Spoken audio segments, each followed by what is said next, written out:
Faye Dunaway to this day is considered one of the most beautiful and talented actresses in Hollywood.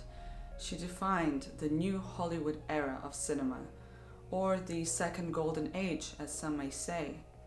A woman who garnered lots of attention and praise for her varied roles because they proved that a woman's life goes further, much further, than housewife, mistress, or maid.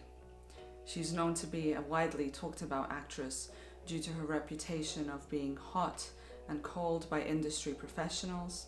But with a strong identity on and off screen, Faye Dunaway is one of a kind. Dunaway decided to transfer from a teaching major from University of Florida to acting major at Boston University.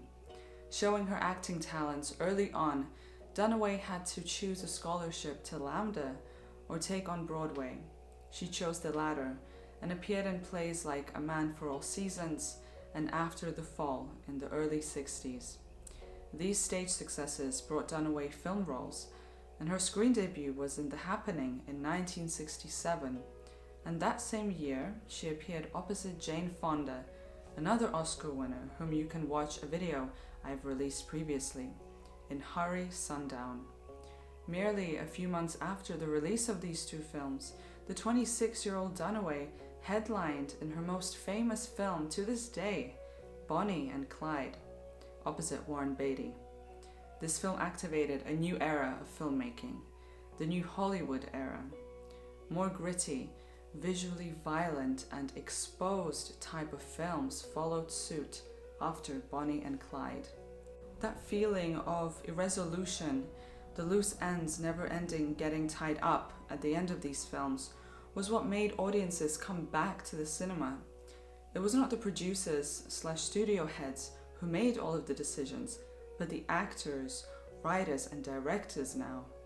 Keep in mind the counterculture of the late 60s coming into the 70s, which affected all of the media and art in American society. Think about The Graduate, Clute, and McCabe and Mrs. Miller, to name a few, that starred other Best Actress Oscar winners. Faye became an instant star after this film. Everybody felt her commitment to acting, and she got nominated for Best Actress Oscar in 1968. But she did not win. Katharine Hepburn did. In such a short amount of time, Dunaway was at the forefront of new talent. Therefore, she continued acting in movies like The Thomas Crown Affair, A Place for Lovers, and The Arrangement, to name a few. In 1974, she appeared in two box office hits, Chinatown and The Towering Inferno. Faye Dunaway's reputation of a leading lady persisted. There was no holding her back. She appeared in 3 Days of the Condor the following year.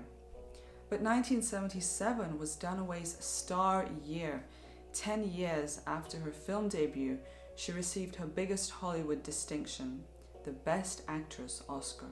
After a lengthy string of film roles, which I've mentioned only a handful earlier, it was time for Dunaway to secure her position of Best Actress by the Academy. She played a high-strung, alpha female, career-driven TV executive in the 1976 movie called Network. The film eventually won 4 Oscars in '77, including Faye's. She said this about her win: "I will never forget the moment and the feeling when I heard my name. It was without question one of the most wonderful nights of my life. The Oscar represented the epitome of what I had struggled for and dreamed about since I was a child. The emotional rush of getting this accolade, the highest one this industry can award you, just hit me like a bomb. It was a symbol of everything I ever thought I wanted as an actress." It wasn't until 1981 that Dunaway reminded the public that she is still a force to be reckoned with on screen. She portrayed the iconic Joan Crawford in the film called Mummy Dearest, which highlighted the life of the controversial old Hollywood actress. You can check out my video detailing Joan Crawford too. Faye Dunaway has acted simultaneously on TV and stage since the 60s too, but her film career is the most extensive and prominent. She clearly is very proud of her career. Her commitment made her a perfectionist, and that may have made some people she worked with tense around her due to their idea that she was capricious. On the contrary, most admired her curiosity and devotion to the art of acting. She said, "I want to get it right. The fact is, a man can be difficult, and people applaud him for trying to do a superior job. People say, well, gosh, he's got a lot of guts. He's a real man. And a woman can try to get it right, and she's a pain. It's my nature to do really good jobs, and I would never have been successful if I hadn't." Faye Dunaway's films have stood the test of time because they were unique and innovative at the time they were released. They therefore influenced other films. Her collaboration opposite alpha male actors like McQueen, Redford, Newman, Nicholson, and Beatty, to name a few, solidified her as an alpha female who held her own amongst these major stars.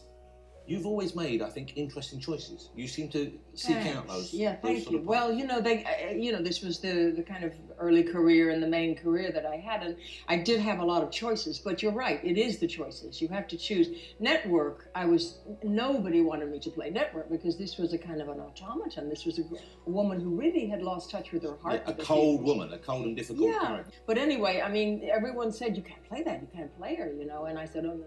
I have to play this one."